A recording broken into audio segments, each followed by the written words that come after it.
It's time to sit back, relax, and listen to Change Your Attitude, Change Your Life. Change Your Attitude, Change Your Life will inspire, motivate, and empower you. Live your best life now. Listen, learn, think, and decide. Change your attitude, change your life. And now, here's your host, Joan Herman.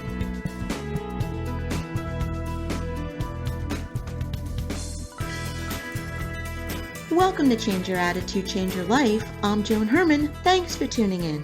Change Your Attitude, Change Your Life brings you interviews with some of the most inspirational and influential people in the world. It's our goal to educate and empower you so you can live your best life now. Thank you for taking time for yourself, and thank you for letting us be a part of your life. We have another great show for you today.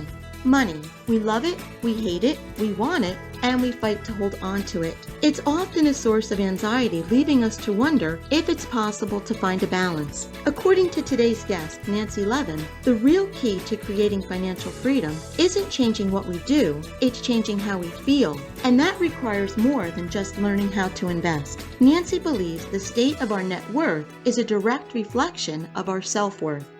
Welcome, Nancy. Thank you for joining us. I'm delighted to be here. Thanks for having me. Well, Nancy, I'm a believer that everything we experience in life begins from within, and you've written a book that focuses on how the state of our net worth is a direct reflection of our self-worth. So how does that statement and the premise of your book relate to one's life? So I really begin with the premise that when we feel that we aren't enough or that we aren't good enough, we also fear that we'll never have enough. So to me, when we're looking at our beliefs, and especially our limiting beliefs and our shadow beliefs, we are also gauging what we allow in. So there's a direct correlation between what we believe we deserve, what we believe we're worthy of, and what we actually expand our capacity around receiving. I'm a believer that when we have this black hole, this need that we're trying to fill within, that's when we're always looking for those external things, the best car and the biggest home. And what I find in my own life experience is that so many of us, especially the people pleasers, especially the overachievers, we have grown up attaching our worthiness to something outside of us. We are living our lives in reaction to someone or something else. We are chasing the gold stars. We're chasing the external validation, the accolades, and the approval of others. And what happens is we end up putting our worthiness in the hands of others. We end up sort of hooking our worthiness onto something outside of us. And that's a very dangerous proposition because anything outside of us is beyond our control. Anything outside of us can be taken away at any time. Whereas if we come to the sense of knowing our worth cannot be taken away, is actually an intrinsic piece of us, then it's a much healthier way to be able to relate. And I think it's interesting when you say willing to be worthy, because I think so many of us think we're doing this, but if you look at the way we're actually living our lives, we're not honoring our own self-worth. And you talk about something that's called a worth threshold. What is that? Mm-hmm. Can you explain that to us? Yeah. And so, it's really about what I was saying before about this expanding our capacity to have. So bumping up that havingness level, bumping up that capacity within to allow ourselves to desire, to have want, to have needs, and to actually allow in the forces that will bring fulfillment. Because what's actually happening is that whenever there's a discrepancy between what we say we want and what we're actually experiencing, there's an old, outdated, hidden underlying commitment at work here. And what I mean by that is we have the capacity to create what we're most committed to in our lives. The problem is most of us have no idea what we're most committed to. So we think we're committed to the thing we say we want, but we're actually committed to something old from childhood that was a survival strategy or coping mechanism that we put in place to keep us safe. This exists within all of us. So a great exercise to do around this is actually to like take out a piece of paper, your computer, your journal, and just start writing a list of, I say I want X, but what I'm experiencing is Y. And the thing is, as you do this, as you create this list of all these, I say I want, but what I'm experiencing is, you can start to see the pattern in the what I'm experiencing is column around what you are most committed to. Sort of like a quick trick of how to start recognizing what you're actually most committed to, because it's highly likely that you're not going to see it at the outset. And Nancy, I know so many people who say they want all of these things in life, but they have an excuse for everything. Yeah. What are some of the most common excuses that you think people use to avoid creating the life they want? I mean, this drives me crazy when I hear these things. Yeah, this is really huge because I hear, I'm too tired, I'm too busy, there isn't enough time. I have to take care of my family. I hear, of course, I don't have enough money. I hear, I'll never make money doing what I like, so why bother anyway? There's a million excuses we come up with.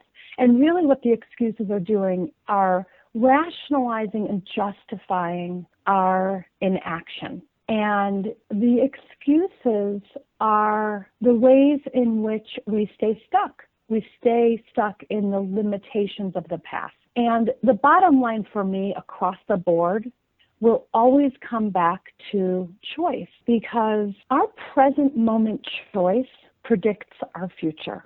So I'm sure you can agree with me and everyone listening that where we are today, where each of us is today, is the culmination of every action, every decision, every choice we've made up until now. So if we don't do anything different, our future is going to arrive looking very much like our past. And it's the present moment choice that predicts the future. It's the present moment choice that is that crystal ball, because every single choice we make either serves the vision of the life we desire to live into, or it sabotages that life. When we begin to have more clarity around what it is that we desire, then we can actually use that to gauge our choices against, so that we're really conscious about the choices serving or sabotaging. Nancy, I think that most people have no idea about their financial situation. Do you agree with that? Did you find that to be true? I do, and that's really why I begin the book and all my worthy coaching with step one around taking off the blinders, because there is a way in which we have kept our heads in the sand.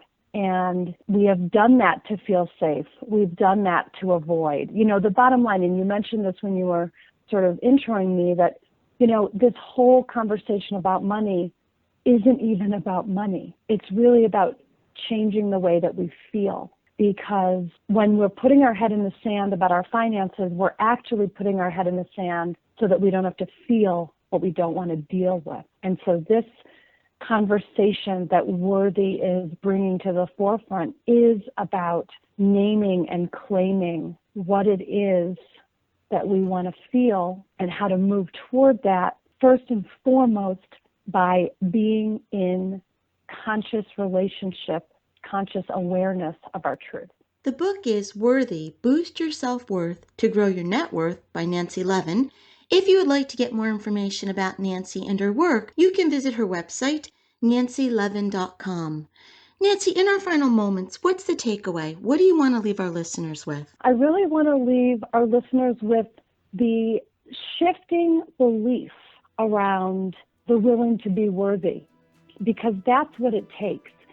It actually takes a willingness on our part. So this isn't about the ways in which we go after the riches just financially.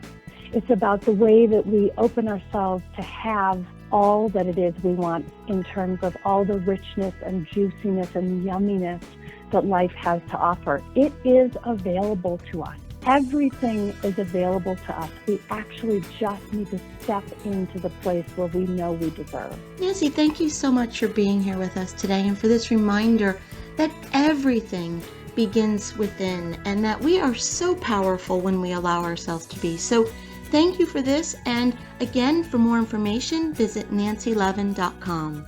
We'll be right back.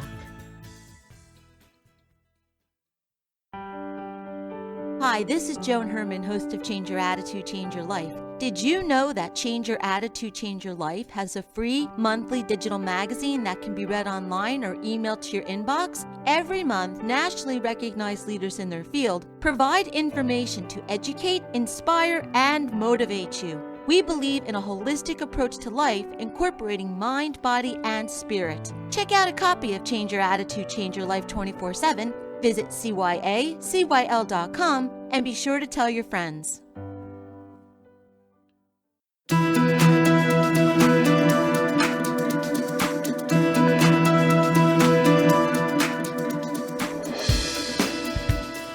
Thank you so much for joining us. I hope that you found the show informative. At Change Your Attitude, Change Your Life, we believe that knowledge is power. Take what you've learned, apply it, and live your best life now. Please visit our website, cyacyl.com. And while on the site, you can listen to past shows on demand, read our digital magazine, check out our team, and follow us on social media. Also, be sure to tune in next week when my guest is Nancy Collier discussing the power of awe, staying sane in today's virtual world. Until next time, this is Joan Herman. Thanks for tuning in.